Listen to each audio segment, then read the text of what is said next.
Good morning and welcome back to the Closer's Inner Circle podcast with your host, Denise Griffitts and Ben Gay III. And in this 10-part series, we're breaking down the essential skills, strategies, and mindsets that separate great closers from the rest. There's great closers like Ben, and then there's closers who's not entirely sure how they're going to budget for the next month. We don't want you to be that. So today, the Closer's Inner Circle podcast is sponsored by Stephen K. DeSilva. High-performing professionals can still feel financial fear, and even with a six-figure income, money stress and uncertainty can take a really heavy toll. And that's where Steven DeSilva comes in. Through his financial SOZO, S-O-Z-O framework, he helps high-achieving individuals uncover the beliefs behind their money anxiety and replace them with clarity, structure, and confidence. His book, and I have it on my desk, I love it, Money and the Prosperous Soul, is available on Amazon, and you can learn more about him at prosperoussoul.com. Excuse me. If you're ready to take control of your finances and your mindset, Stephen provides the guidance to make it happen.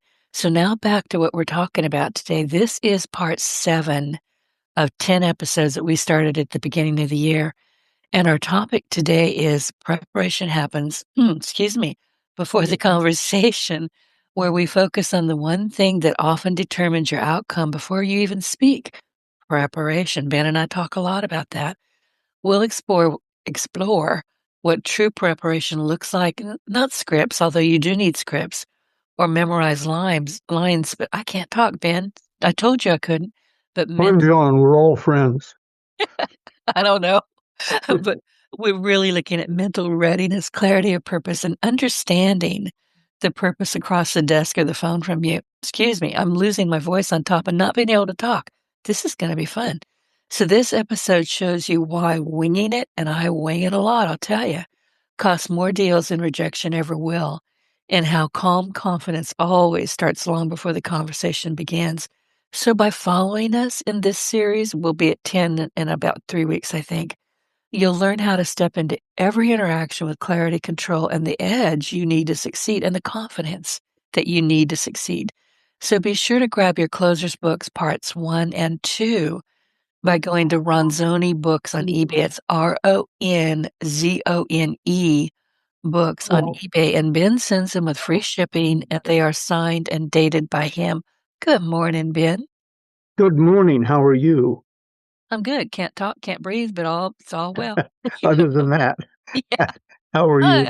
I'm perfectly fine. So, It happens to all of us. And as I said, we're all buddies. We've been on here together, and our listeners, and a long time, so we can all get past sore throats, a little husky voice like I have this morning, and coughing and so on. It's fine. we're human, mostly. I'm going to, there's a codicil for me. I'm not sure I'm entirely human. And I'll tell you why, because years ago I had a client that she just drove me insane. She could not make a decision. And I finally just took over and said, do this, don't argue with me, just do this. And bless her, we got through it, but it was difficult. But she asked me just out of the blue, this is a true story. She said, Denise, what's your blood type? I said, what?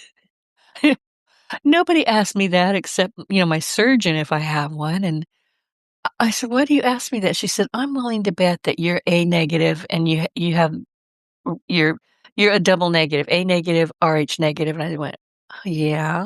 How'd she know? Apparently that's called panda blood. It's rare. And there's a long Panda like the bear? Yeah, panda blood, because it's so rare that in China and Asia, it's so rare that if you have that blood, they consider that you're descended partly by aliens. I went, oh, okay, that makes sense. Yeah, I bought it. Sure. Yeah, I bought it. I still believe it.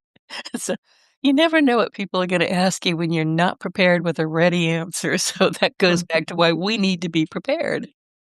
Absolutely. What's the most common? O positive? I think so, yeah. Yeah, that's what I am. I just remember it was the most common, which is good if you're in an accident because they can treat you with more things than just your personal blood type or something. Right. I don't know how that works, but it was the only thing I didn't like about it. I don't like to be the most common of Common. anything. I wrote that down. I said, he's not gonna like that. But this is why we get along so well. You're common and I'm rare. So now you have it. At But I'll least tell I you when don't have I animal blood in me, so that's good. I know I laughed her. I don't, I don't remember much about this woman. It was a long time ago, but she got me with that. I went, okay. And honestly, and this is a true story too. I was told many, many years ago I had a hysterectomy when I was quite young. I it was that or die, seriously. And I was told by my surgeon to start saving my own blood. Well, I couldn't. I had to go in as an emergency. I didn't have time to save my own blood. But nowadays I'm like, I'm not going to go anywhere where anybody can cut me, hit me with a car. I'm just going to be careful. So I try not to fall down and hurt myself. Yeah, if you're aware that you've got a problem like that, it's probably keeps you on your toes, no pun Mostly, intended. mostly, But yeah. the today's subject. Oh, by the way, let me also join in and thank Stephen De Silva. I haven't read Money in the Prosperous Soul yet, but knowing that he wrote it and he's a sponsor, I'm going to. I'll get it, and It's a great book. I highly recommend it. it'll be one of the few books I've bought in years when because I review books and I'm kind to people and so on. I never say anything bad about a book. If it's not good, I just don't mention it. But I don't think it'd be exaggerating to say 4, 5, 6 books a day sent to me by friends and publishers and so on. And I have 5 reading stacks. And I just read, one in my personal bathroom, one beside the bed, 2 in the office, one in my car. It's a traveling briefcase, and I just read off the top. And I don't read all of every book. Sometimes you discover it's a waste of time and they go into the recycle donation box. But I read most of them because if somebody went to the trouble to write a book, they probably have something of value to say on that subject, or they wouldn't have been goaded into writing a book by their friends, neighbors, and relatives. And So, mentors. yeah, when I walk into the bookstore to buy Money and the Prosperous Soul, they're going to say they only see me when I'm donating books to them. They say, "You going to buy something?" That's interesting. I've got a box full of books that I need to donate, and I've resisted it because I love books, but many of the and all of these books in this room have been, gifted to me by people like you and, other people on my podcast. But some of them are now 10, 12, 15 years old, and I've never picked them up again. So it's Right. time to put them in somebody else's hands who can appreciate them and use them. That's my theory. That it took me years to get to it, but finally I was sort of climbing over books. I look like a book hoarder, Yep, and me so too. I donated 1,000 books roughly to the local used bookstore and to one of the hospice type organizations in our area. And I'm right at doing that again. And it's just that it dawned on me one day there are those of us who like to read who also use our bookshelves as trophy cases. Oh no, I've read every single one of these things. Yeah, but still, look how smart I am. Look at all these books. But like you Oh yeah, said, yeah. Yeah. you haven't touched some of them for years. And if they're good books, they'd be better off in somebody's hands who will Exactly. read them. Exactly. And they're all great books. I mean, it's Yeah, rare that I come across a book I'm thinking, no, no, very, very rare. But these books, and they're all great books, but I'm I'm not doing right by them because I don't need them anymore. I'm not right. looking at them. And somebody else may be trying, when the student is ready, the teacher will appear. Right. Somebody else in your area is primed, cocked, ready to take off, and you might have the book or a sentence within a book that would cause that to happen, change their lives. A lot of the books I have done that for me. So I get great joy in passing them on. But like you said, it's hard. It's I could have done it a year ago, and yeah. I went to put a new book in the bookcase, and there wasn't room for it. And I No, thought, I've got okay, an overflow basket, which is the cats are like, "Ooh," and I hear, and then they're in there, and it's a wicker basket, and it's like they're gonna either destroy that expensive basket or scratch those. I've gotta do something. But I have to tell you, when I was sorting through them, and I had to sit and go, "Do I really need this book?" I had arguments with myself, almost like I am a hoarder. I'm not, but, I kind of understand it now. And then I thought, "Well, I need to take all these sticky notes out of here." I went, "No, I don't. That's my gift, and the sticky notes are still in 'em." yeah, it'll save you some time. Right, here's the Uh, good stuff. I gave a book to somebody one time, and he has to borrow it, and I've come to terms with the fact when they borrow a book, you rarely see it again. It's never coming back home. Yeah, so they said something to the effect of, "I love borrowing books from you," and I said, "Why?" And I said, "'Cause they're highlighted." And he said, "I'll have to admit, some of the books you've lent me," gave him, that's what he really meant to say. "Some of the books you've given me, uh, all I read was the highlighted parts." And I'm not talking about 2 sentences a per chapter. I've got a couple of books, How I Found Freedom in an Unfree World by Harry Brown. Almost the whole book is highlighted. It's one of those life-changing things, and I'll never give that book away. Um, but it was, um, my books are so highlighted with the things that are important to me, and I said to him, "I highlight what's important to me. They may not be important to you." He says, "Saves me enough time where that doesn't make any difference." Which It's true, and I started to take those stickies out, and I thought, "Oh, why would I do that? This is the important stuff to me." sure, they can take them out if they want, but, That's right. And they're clean, they can put them on the refrigerator and use them. So it's a two-parter. I don't even mark up my sticky notes, I just put them in there right where I want, underneath the first sentence that I want to look at again, and then off I go. you and I have talked about that before. We were raised in the generation where you're not supposed to put a mark in the book No. because it got passed on the next year to somebody else. I guess that was their theory. But I finally broke through that. It's my book. I paid for it. I can underline, I can highlight, I can write notes in the margin. And if I ever go back to it, that, like my friend, saves me time. I'm not going to read the whole book again. I read a book about Truman one time. I forget what it was. It was his um, autobiography or biography or something. And the whole book sucked. And I'm a Truman fan, but it sucked. Except for 2 or 3 sentences that made it all worthwhile. And that's one of the reasons, at least on a skimming basis, I try and go through every book I get my hands on, because somewhere in there is probably a sentence or 2 that could turn it all around for you. And, if you don't go through the book, it won't happen. There are 2 books, well, there's more than that, but there's 2 books that popped to my mind when I was talking about that just then. How I Found Freedom in an Unfree World. If you can find it, listeners, get it. Great book. And of course, How to Win Friends and Influence People.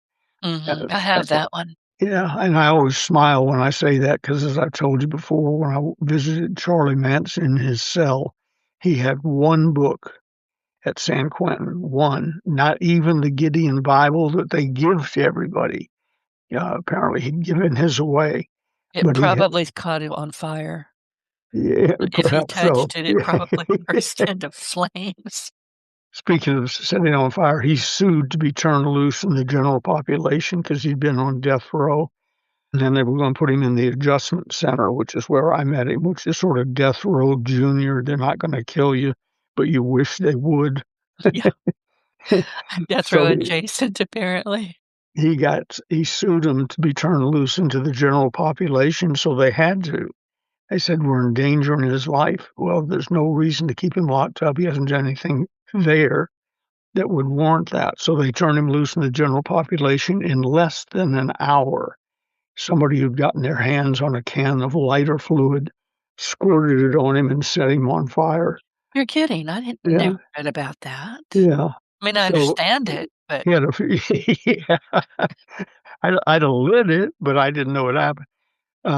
He had a few visible scars. I don't know how bad it was, but there was some up near his neck and on his hands when I met him. But anyway, I don't think he had time to sue them, but in essence, he sued them and got back into the adjustment center. He said he found that a little safer. The general population wasn't nearly as appealing once they ignited him. they didn't welcome him. But how to win friends and influence people, and how I found freedom in an unfree world, I wouldn't let those books go no matter what. And then there are others, the recording that I was given the first day I got serious about business, Earl Nightingale's The Strangest Secret, I have that one too. and Think and Grow Rich, Have uh, that one. yeah, by Napoleon Hill. Um, but when you get beyond that, there are lots of them that I'm not going to read again. I don't care how great they were. There's 4 or 5 new ones showing up every day. Uh, I've got to move on with my life. So I would encourage you, not you personally, but those listening, I would encourage you, if you have an abundance of books that you've either read or you're never going to read, share them, turn them loose. You could do some good for somebody else. Um, Oh, then I have sticky business cards, Ben Gay the third, salesman, blah, blah, blah. And I've got the regular version. Then I have the kind where you peel off the back and you can stick them in when people order the closers parts 1 and 2, as you just encourage them to do. It'll come with one of those sticky business cards in it. So partially because of ego, I always put them in our business books, but even in novels, I was putting them in there so everybody would know how generous I was to give away a book. And I figured, that'll make me more popular locally. Well, what it turns out it does is people find the sticky business card, peel off the back business card, read the book, and phone you because they want to talk about it. Uh-oh. So, Tell him to listen to the Closers Inner Circle yeah. podcast. So needless to say, quit putting sticky business cards in the books. Let my ego go. But there's a lot of them out there floating around locally. There's probably a couple thousand books in the immediate area. Fortunately, they're stuck in somebody else's bookcase, probably, and not being read. But occasionally, thank you for calling. How may I help you? Ben Gay, I was just reading a book you gave to our local library, and I'd like to know what you think about on page 122. Uh-oh. So I've gotten That'll out of learn this. you. I've Yeah. gotten out of the sticky business card business. Anyway, let's talk about what we're supposed to be talking about, the preparation Yeah. before the presentation.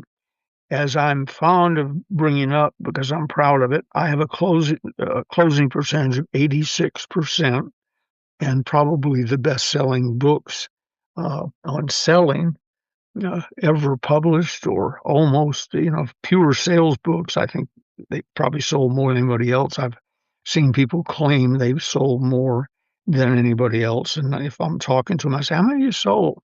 I sold 500,000. Well, Closers Part 1 sold 10.5 million copies when we quit counting over 30 years ago. So I think I've sort of got the record there. But And those books are selling still today. I mean, sure. it hasn't stopped. No, uh, I had to sign a bunch of them this morning, 15 or 20 this morning, and the day's young. But if I ever start another series, I may call it the openers instead of the closers, because the reason I have an 86% closing rate is because I have 100% preparation rate before the call in 2 ways. One, I've been at this for years. I pretty much know what I'm talking about. I've heard the 50 objections that there are in the world. I just picked that number out of the air, but that's about it. If you've been in selling 30 days, you've heard almost every objection you're ever going to hear about that product or that service, which is one of the reasons I get frustrated when people don't know how to respond. I said, there's only 30. You've heard them all. why wouldn't you be prepared to respond to all of them? And that gets Have a back, list. Keep a yeah, list. yeah. That gets back to preparation, the general preparation of understanding sales and the sales world and how it operates. If there's any criticism, and there's a lot of it, I'm sure, for the closers part one, it's too rough and rowdy. And the reason is we talk about selling the way it really is, not the way we wish it was. And we peel back, when you biopsy a human or you're curing cancer, you don't stand and look at the body and theorize. You open it up and find out what's in there. Well, Mhm. with the closers part one, we open the body and find out what's in there. And then the closers part two picks up where one leaves off, and it tells you what sophisticated people really do with that red raw meat in part one. David Niven, the old actor, said that the secret, I think it was David Niven, one of the old actors, said the secret of acting was not to get caught at it. I That thought that was, Cary Grant. it You're right. The reason I qualified it with I think it was the right Right. name didn't come to me. Yeah, well, you told You're right. me a couple of times it's Cary Grant, and I love Cary Grant, so Yeah. I like Great David line with Niven too, Cary. but Cary Cary, Grant, oh my god. great lesson from Cary Grant. His real name was Archibald Leach or something like that. And Born somebody in said, England. yeah, somebody said to him, I'd give anything to be Cary Grant. And he said, so would I. But you're He right. was Thank you for the good catch. That's who it was. The secret of acting is not to get caught at it. It's right. also the secret of selling. Don't get caught at it. I know all the tricks and the double backs and the reverses and the uh, three options, and in the 35 some odd books I've had a hand in, we probably cover 300 or 400 different specific closes. But if you're really good at what you do, you find one that works for you with your personality, and that's the one you use. And that goes back to preparation. The vast majority of my closes are, Denise, based on what we've been talking about, here's what I suggest we do. And uh, based on what you've told me, here's what I think what we ought to do. And that goes back to today's subject, preparation. I get it set up. I set the table. When I ask you to buy, I already know the answer in the vast majority of cases because I set the table properly. I prepared. I felt you out and gave you all the information you wanted. That's another little trick that just popped in my head. When the customer asks you to do something for them, do it. One of the things I get 2, 3, 400 emails a day, and when I see enough interest, something in the subject line makes me want to open it and so on. And that wipes out another 90% of them. But let's say I go to the next step. I'm sort of curious about what they're doing. One of the first things I always ask is cost, question mark. And invariably they write back, well, it varies from person to person. And what we need to do is jump on a phone call, and a short phone call. There's no such thing as a short phone call, by the way. Jump on a call, and I email back cost. Right. Yeah. I get those on I'm LinkedIn the a lot. potential customer, and I just told you what I want to know. Right, Because right. if it's $5,000 to improve a picture on our website, I'm not interested. If it's $5, I might be. If you're bright enough to give me a range, depending on what you ask us to do, it could be as low as $100 and as much as $5,000. And when we talk, I find out which category you fit in. Something like that is far better than giving me the dodge. So when I ask a question, be prepared, preparation, be prepared to give me an answer to my question, and don't start tap dancing, because if you do, I'm gone. And I've reached that age where I don't even say I'm going to hang up now or I didn't get the information, so on. I just, my age group would say I hang up, meaning I hit the disconnect button. Right. I don't have time for it anymore. So be Well, I never prepared. did. I'm known for just saying, "Nope, thank you, bye." Well, Yeah. I didn't even say bye, but going back to really quickly before I forget, I don't mark up books. It's really against my librarian's religion. She taught me that with a ruler. But honestly, the only book I have ever put the tip of my pen on is The Closers Part 2. And I had to admit to you that I had actually it was just a little check mark. That was all it was. That was all I could bring myself to do, and my stomach hurt after I did it because I just knew I was gonna get clobbered on the back of my chair, and I can't even remember now what it was, but it was important enough that I marked it, and it still bothers me. Yeah, I don't It's feel your guilty about book. You much, can but do that check mark bothers me. it's your book. You can do with it what you want. I And know. um, I hope it's not one you ever take to the used bookstore. So it's your book and it's only gonna be with you. It's okay No, to it's in mark it up. pages now. The binding blew out a long time ago.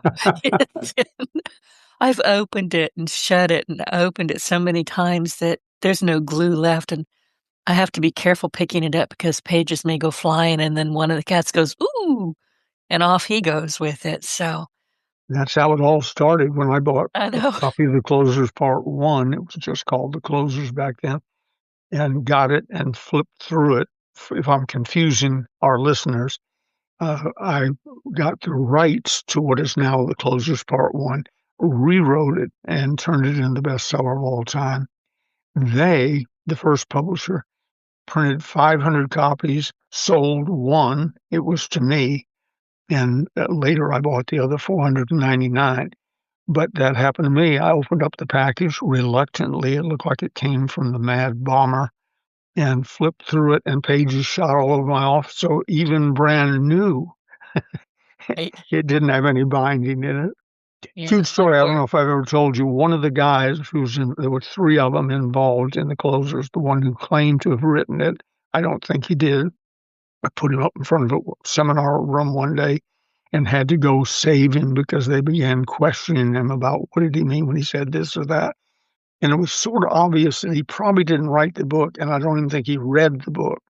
So I don't know where the source material came from, but that was my introduction to The Closers, pages shooting all over the room. Or I start to tell you, there were three involved.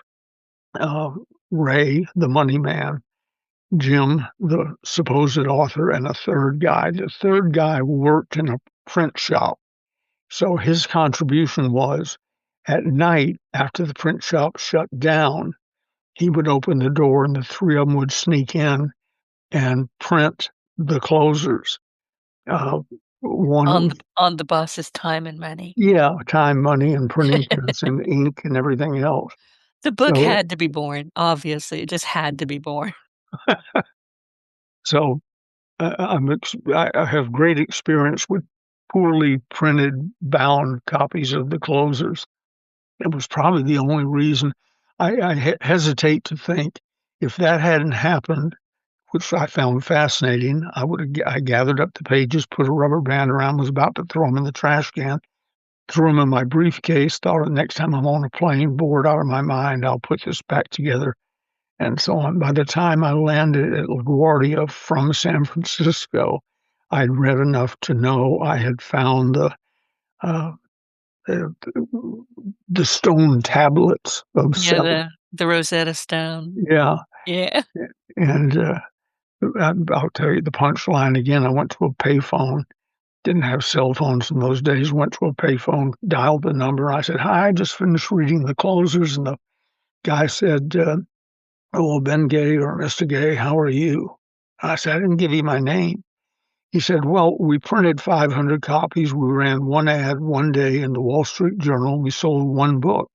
So if you've read The Closers, your name is Ben Gay, and you live in Placerville, California." So that was their contribution. A horribly written, horribly printed, horribly bound book. And they sold one, fortunately to me. And fortunately, it came apart because, as I started to say, that was so fascinating to me. I saved it. Who would send out something like that? I just got to at least thumb through it. And my plan when I threw it in my briefcase was halfway across the country, wherever I'm going, I will have discovered it wasn't worth reading, and I'll just leave it in the back seat pocket of the seat in front of me. So I even had a plan for disposal. Instead, I bought the other 499 and the rights to rewrite it and publish it. So, but it wasn't marked up. You were right. That was the only thing missing was it didn't have crayon marks, Or sticky throughout it. notes. Yeah. Yes, and sticky notes and so on. But anyway, preparation is the secret. When people say I write every night, I write down what I'm going to do tomorrow. Too late. You should have written what you're going to do tomorrow. I was just, when we started this conversation, flipping through the calendar in front of me, my daily planner, and I know what I'm going to do at noon on Saturday, August 1st, because it's written down. I don't have to make up my mind what it was. And there are pages throughout the calendar, throughout the rest of the year that do that. And then on the back pages, there's some pages where you might keep financial information about expenses or something. That's where I put stuff that I'm going to put in the next calendar I get, which Ah, isn't here yet. June 6th, for instance, is Michael Parr Morley's 93rd birthday. And assuming he makes it, and assuming I make it, I'm taking him to lunch at noon on June 6, 2026. So I don't have to wonder what I'm doing that day. It's preparation, preparation, preparation. Know the 30 objections to your product. And I'm just making that up, but it's close. Most products have or services have about 30 objections. If you got more than that, you probably are selling a bad product. But be ready with them, be prepared for them. So, as I started to say, the opening is more important than the close. The preparation is more important than the close. Because if you do those right, the closing, in my case, 86%, will take care of itself. I'm not surprised. I can't remember the last time I was surprised by an objection or surprised by a reaction to any product or service that I'm selling. And if I'm working with somebody who's selling something I've never sold before, I sit down with their top salesperson and I say, "Tell me what do you hear out there in the field?" And I start writing, making notes of what they hear, so I'll be prepared for them. And rarely do they get beyond 10 or 15 that I have there, and they're product specific. If we get into general objections, they start talking about the 30 I was talking about. There aren't that many things. And the number one thing you got to get handled quickly is what's in it for me. That's really boiled down what the prospect wants to know. always. What's Doesn't in it, matter if it's a website or you're inviting them onto a podcast. right? What are they gonna get out of it? Yeah, what it's the same with the phone calls are always trying to get me on. My email responses are always aimed at why? What's the subject? How much does it cost? And then, well, I can't explain it to you in an email. Really? Have a nice day. Click. I can't give you the price until I talk to you. Really? Uh, I know the price of everything we sell before Right. I talk to you. And the only thing that can change that up or down is quantity. Somebody asked And me one time. I have to ask you when they're doing that because I catch this a lot on LinkedIn, and I learned a long time ago how to say no. What I don't say is, "No, you can't pick my brain," but it's implied. But it's my brain, I'm keeping it. But do you think, and this came to my head when you said that, they want to talk with you. Do you think that they're so ill prepared that they're hoping that their personality can sway you? Probably so. Okay. Yeah. Uh, and delay. If I can talk to Uh, you, we can delay. They don't want to say no or be forced in saying yes if they're buying something, and they don't want to be forced into closing until they've worn you down. because they don't want to hear no. I Yeah, but no is helpful. Now you know what's not working and ask questions. What is it that you're asking yourself, what is it that they really need or want? So you've absolutely got that true. that barrier. It's not even a barrier, it's just a no. No can turn very quickly into yes. I have that happen quite a bit. But you have to be able to ask those questions or take that no before you keep on going. Or if it's just hopeless, then you move somewhere else. I don't hear many no's because I don't I ask don't for the either. order. Yeah, Yeah. I don't ask for the order till I pretty much know the answer. I usually make written notes before I start typing things in a computer. So by the time I ask you to buy, your name is already at the top of my notes. What you're buying is already there and so on. And I'm sort of stunned when I have to throw away a piece of paper that I'd already started writing on. We were asking, discounts and so on.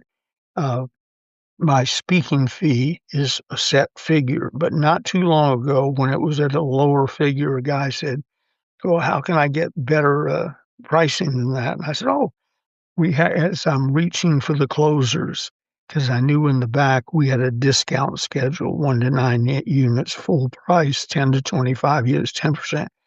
So I said, "Yeah." And I opened up the book, figured that was, I said, "If you commit to 26 seminars over the next 2 years," I think I made that up on the fly, "you get a 20% discount on each.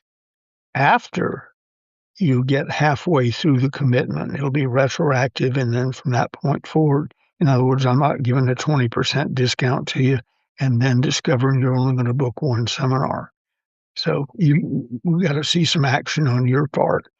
But quantities are the only places that I give discounts, and therefore I don't have to think about it. In that case, I did long enough to open up the book and discover the 20% discount started at 26 books. So I said 26 seminars, 20% discount on each of them, retroactive, assuming you go forward. So that's preparation. I truthfully wasn't totally prepared for that, but I had a system in place to be prepared. And systems are something else we ought to spend just a little bit on. The preparation should include systems in what you say and what you do and so on. Um, you have pre-prepared discounts, pre-prepared arrangements, pre-prepared presentations, the kind you're going to give. And I will admit, most of my preparation for subjects and so on is the knowledge I've gained over the years I've been in selling, which is, let's see, 35, 40. Okay. This is probably my 60th year of selling for big money. I started out mowing lawns and selling Krispy Kreme donuts and so on. But for big money, where I suddenly was making more money than my father and more money per month than I'd ever made in a year, and more money finally per week than I'd ever made in a year, and so on. At that point, you have to have your ducks in a row so nothing surprises you. You may have to massage this or massage that, but nothing totally surprises you. And understand that rather than building up your energy for that magic close at the end, close to me is just the logical end to a conversation. We've discussed this, we've discussed that, and so on. So now it's time to take action. I read something the other day that reminded me of something I was taught 30, 40 years ago about how selling is so simple. And I always talk about have a quality product that's competitively priced and so on. Uh, while you're becoming a person of class, quality, and substance, all that's still true. But what I read was somebody from one of the old sales trainers, I forget who it was, might have been Elmer Wheeler, who said, selling is really simple.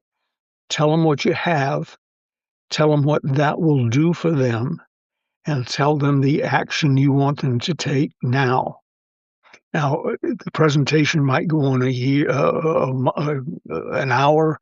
It might be at the end of a full day seminar, or a 10-day seminar or whatever. But basically, that's what you've done. Here's what I have to offer you. Here's what it does for you. And here's what I think you should do now. That's selling. It And is, and I have to tell you, and I have to tell you now before I forget, but, I've gotten to the point because I love both of my podcasts, Your Partner in Success Radio and this one, The Closer's Inner Circle, and, I mean, I'm pivoting away from doing as much digital work as I used to do because AI does take work away. The websites that I built for so long were heavily structured, heavily crafted, and expensive. That's no longer people can build them on their own. They're garbage, but they can still get it out there. Mhm. So I'm pivoting away from building websites unless it's somebody that I really want to work with. And I'm heading deeply into the podcast industry because honestly, 18 years old. I've been doing this for a long time. I am a subject matter expert. I finally had to admit that. But I've gotten to where I don't wait till the guest has already been on the show to say, "Hey, would you like to be a sponsor?" I just do it right there in Mhm. the pre-interview, and it's surprisingly effective. And I had one, and I was explaining, I said, "Listen, before we go, let me ask you if you'd be interested in me sending you information about I call it the PPP, the, podcast." I can't remember what it is now, but you can be a sponsor for our show, for both of our shows. And I was talking just very briefly to this one guy. He said, "I'm in." I said, "What?" Just I embarrassed myself. I said, "What?" You know, and he said, "Denise," he said, "I've listened to you. I love your show. I would love to be a sponsor. What do I do?" And I went, "Oh, crap. I forgot to tell him that part." So it's like, but, and this goes back to what you have always told me, Ben, that if you are selling something that is fair, it gives them what they need and it's honest. And there's another way that you put it, but if it gives them something that they can really use and you believe in it and you can be trusted with it, you can sell it. Of course. And that's not Uh, what you told me. I wrote it down a long time ago, but yeah. you phrased it differently. And if you don't do that, don't be surprised when you don't sell it. And there are certainly, it's part of the closers part one. The closers part one shows you what's really going on and the points that have to be hit. No matter what they say, Right. they have to be hit.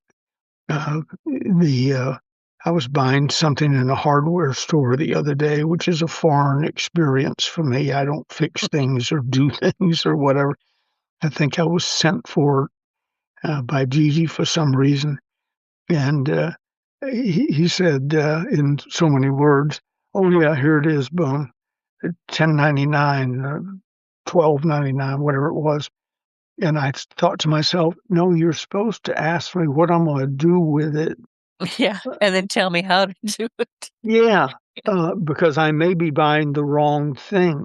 All I, right. I don't look like I just crawled out from under a car. It's entirely possible. Well, I remember saying to a guy one day we had a little mold in our shower, and I said, "What have you got to put on that'll get it off?" And he told me and handed me the bottle. He said, "This is great." And I said, "Great. Give me a wire brush so I can scrub it on." He said, "No, no." I said, "Why? I want to really get this off." He said, "A wire brush will take the caulking out between your tiles. So then you'll be in here looking for a tile repairer instead of a little mold in the corner." So there's an example of find out what they're going to do with it, because maybe you could add something else. There's a story that floats around the internet from time to time about a guy who went to work in, I will call it a sporting goods store or something. And at the end of the day, he was brand new. And at the end of the day, the owner said to him, "How do we do today?" He said, "I think I did pretty well." He said, "How many sales you make?" He said, "One." He said, "One? We expect you to make 20, 25." And he said, "Oh, I thought I did pretty well." He said, "Well, what'd you sell?" "Well, this guy came in and he wanted some fishing gear and da da da da da." So I sold him that, and then I asked him about his boat, and it turned out he didn't have one, so I sold him a boat, took him downstairs, sold him the boat. And then I said, what are you going to pull it with? And he said, whatever. Well, that wasn't adequate for that boat and trailer. Said, so I took him over to our car lot and sold him a car.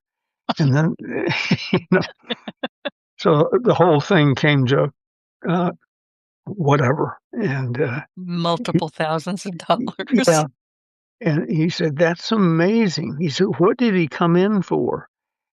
He said, he came in, I forget what it was, but it was some female product. He said, that's what he came in for. And he said, how did it turn into all this? I said to him, oh, it was to do with her period. He said, I said to him, your weekend shot. You might as well go fishing. Aha. And that is true, by the way. Yeah. Just get So out of the house. we went from a box of whatever to $50,000 in other stuff because he asked questions, he listened, he explained the benefits of it, and that's all it comes down to. And without being pushy, I go back to something Doug Edwards taught us all. J. Douglas Edwards taught us years ago. He said the only way to learn how to close, the only way, what you say is immaterial, not immaterial, but that's a separate subject. The only way to learn how to close is to close too soon and too often. And then you will find the sweet spot. So you may have to sacrifice 2 or 3, 4 sales and people before you find it. But we all have a sweet spot. If people, I do a lot of work on the phone now on the internet and Zoom and so on. If people could see me pick up the pen, pull the memo pad over in front of me, I know you bought, you may not know it yet, but I know it because I've prepared for this moment. I've listened carefully while you were talking. That's the trick right there. Yeah, listening is, they will tell you what they want, when they want it, what they want to pay for it, or what they can pay for it. But you got to be listening to get that. I've told you the story before when I wanted to buy a 6,000 pound SUV because of the tax breaks if it was 6,000 pounds. So it was said to the young, uh, my vice president in charge of cars works at the dealership. He's the sales manager. He said, Ben, would you mind if I had this young man handle the sales so he has experience of making a sale and making a big sale? I said, no, I don't mind at all. So we drive over. There's 2 cars. He knew what I wanted, a 6,000 pound car. It was a GMC Denali XL, something rather, and a Toyota, um, something starts with an S, the top of their line. They were both pulled out on the grass. And the guy, he said, well, what can I do for you today? Not knowing he was part of a setup. I said, well, I want a car that qualifies under the new tax thing. And it's got to be 6,000 pounds. And my wife likes the white one. She had just said the white one, the Toyota, happened to be gold. And the Denali was white. And she likes the white one. He says, all right, well, let me show you the engine. And he pops the hood on the engine. And so I just told him I want a white 6,000 pound car, and we're standing right next to it. I think I had my hand on its fender, and he's going into his presentation. And finally, Dave Clark, the real salesman in the group, said, for God's sake, would you listen? He just told you what he wanted to pay. And he was drawn in here because they had a big sign, $10,000 off on the windshield. He said the price drew him in. He knows what it's within reason. He knows what it's going to cost. He knows the color. He knows how much it has to weigh. Write it up. He said, well, he didn't say to write it up. Oh He gosh. said, yes, he did. You Sit weren't down, shut listening. up, and listen. Honestly, that's really what you need to do. Stop talking, take notes, and listen. Right. So anyway, preparation was our uh, starting point today, and the preparation starts years before the presentation you're going to make tomorrow. and tomorrow's presentation gets its final refurbishing, polishing up today. Not the sale does not begin when you go, "Hi, my name is," and this is the Zarco that you've been talking about. It started years before that, uh, days before that, and hours before that.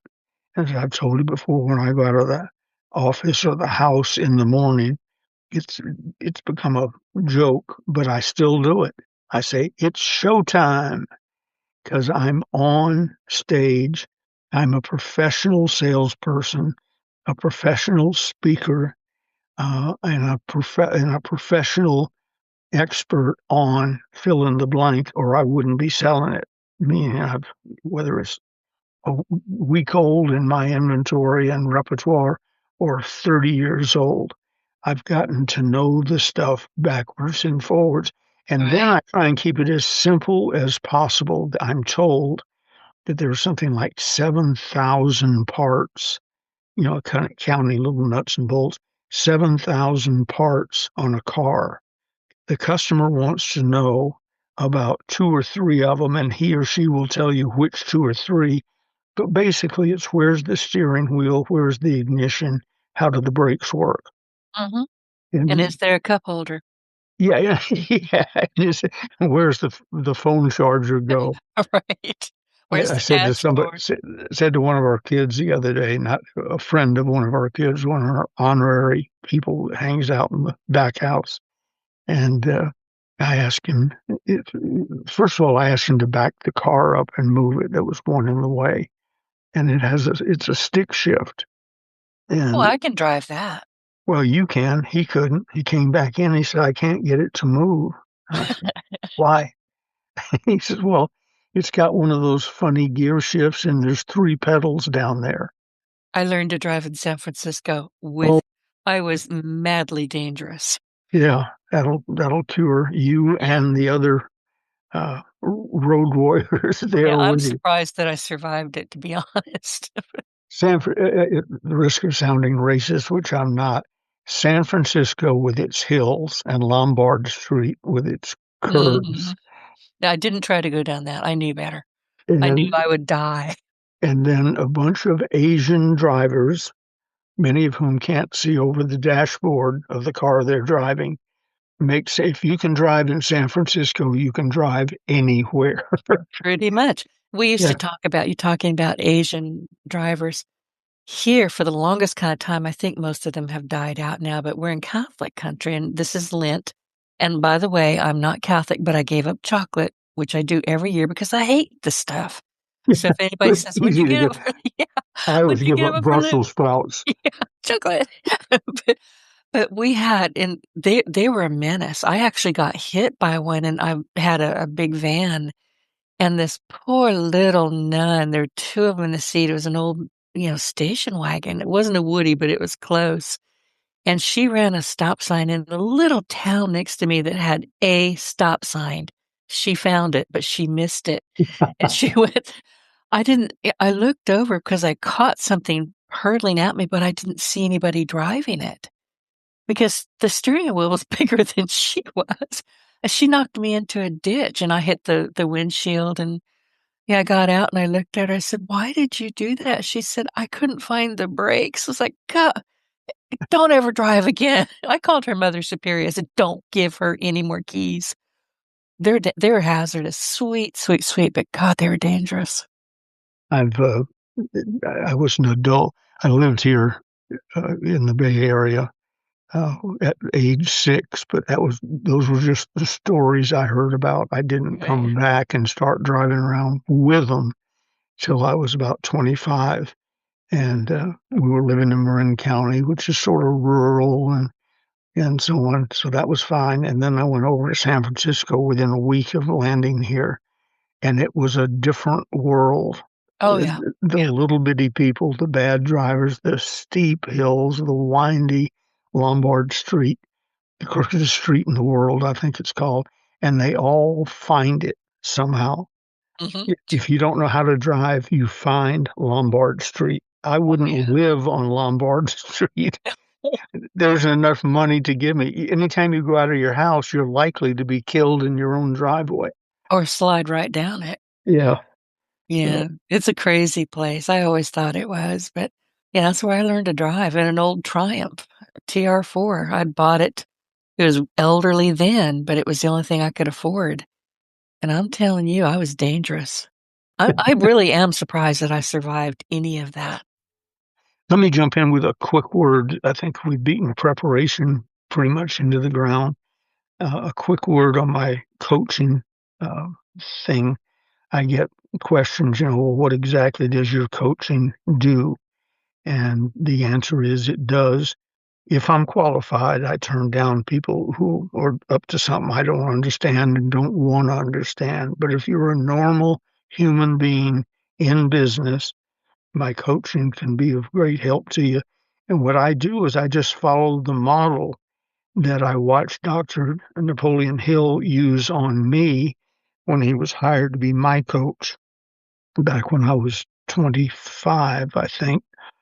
And he's been going almost 60 years now, so it was a long time ago. But I watched with interest because he was paid $50,000 a year, which today would be about a half a million, to coach me. And I watched what he did because I thought that there must be something to this. And he'd been coached by some of the most famous people in the world. So I do what he did. I listen. I look for opportunities to help. And if there's one benefit I bring that your friends won't, I will tell you the absolute truth about what you're up to and the odds of it working and how to do it better and so on. And since you're paying me for the privilege, I'll be really blunt with you. Gigi gets mad. We'll be at a social thing and somebody says, "Ben, can I ask you a question? Is it business?" "Yeah, sure. Give me $10 or $5, whatever mood I'm in." Because if they don't pay, they don't listen to you. Well, that's like an So, attorney who says, "Give me $1, now you're on retainer, talk." yeah, Yeah. exactly. So I used the same approach he did with me, which was listen. He used to just sit at the end of my conference table, which was my desk. And sometimes, especially in the early days, a day would go by and he wouldn't say anything. He was just listening, looking for opportunities. And he was the one who told me always, because he caught me answering a question that I obviously wasn't qualified to answer. And he took me aside and he said, Ben, you and I together don't know 99.999% of the available facts. So it's okay and understandable to say, I don't know, Mhm. but I'll find out. He said, it actually make you look smarter. He said, and then he said, in this case, I do it for you. Always have someone around who will tell you the absolute truth. I We frequently will see people in situations, can be in person and so on, but often it's on television. And I see somebody looking a certain way. I can always tell when the hair dye bottle comes in at Fox News, all the men suddenly turn jet black. Uh, and the women all have the extensions down to their knees, And they're all blonde. and they're all blonde. Yes. Yeah. I told Gigi one time, none of these people have a good friend. Because if they did, they would say, "Stop that." I Uh, have often thought that about public personalities. It's like, yep, nobody loves you. yeah, It's clear nobody loves you. but And they if they create did, they would tell you to stop that. right. Well, that's what I do with coaching. I'll tell you, I'll encourage you when you want to be encouraged, and I'll tell you to stop it when that's what you need to hear. And I will listen to you and make sure I understand the position and the situation you're in before I offer any advice on the subject. So, if you're interested in the coaching program as taught to me by Dr. Napoleon Hill, and I think I've actually improved on it because I saw things that he and I could have done better, just drop me an email to B as in Ben, F as in Frank, G as in gay, the numeral 3, BFG3 at DirectCon. It's short for Direct Connect, DirectCon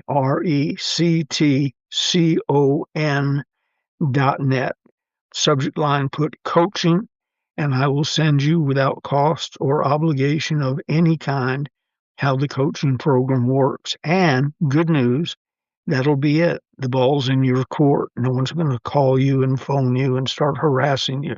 You ask for the information, send it to you. You want to act, fill out the form that'll be sent to you also. If you don't want to act, have a great day. BFG3 at directcon.net. And that's my commercial for the day, and we're about out of time. We are, and I've got a call with our friend Tony Robleski in about 45 minutes, and you and I wanted to talk about something that we were chatting about in the green room. So is it okay with you if I text you when I'm done and say, do you have time to talk? And we can get that taken care of. Sure. All right. It'll probably be a couple, 3 hours from now, but if you Not a, can't talk, we can do it tomorrow. not a problem. All righty. Have a wonderful day, and thank you for having me on. You're my my co-partner. You're my co-host. You have to be on. I can't do this on my own. I'm not interesting enough to talk for a full hour about anything. So I'm glad you're here. Well, listen, everybody, thank you so much for spending time with us, and we really appreciate it. And listen, we haven't had any questions come our way recently. I don't know if it's because, a lot going on. Last year was the holidays, and this year, it's crazy how fast this year is going. It's almost frightening. But send us your questions. It can be about podcasting. It can be about marketing, which is what my new book is going to be about, podcasting as marketing, getting your voice heard. And whatever Ben and I talk about, ask us questions. We are happy to respond to them. In fact, Ben, I forgot to tell you this. I actually I was doing a pre-interview with somebody, and he said, I've been listening to you and Ben. And he started asking questions. I said, I think you might need to come on the show with us and ask those because they were such good questions, but I'll see if he wants to do that. But anyway, everybody, thank you. We will see you next week. Ben, bye. Bye.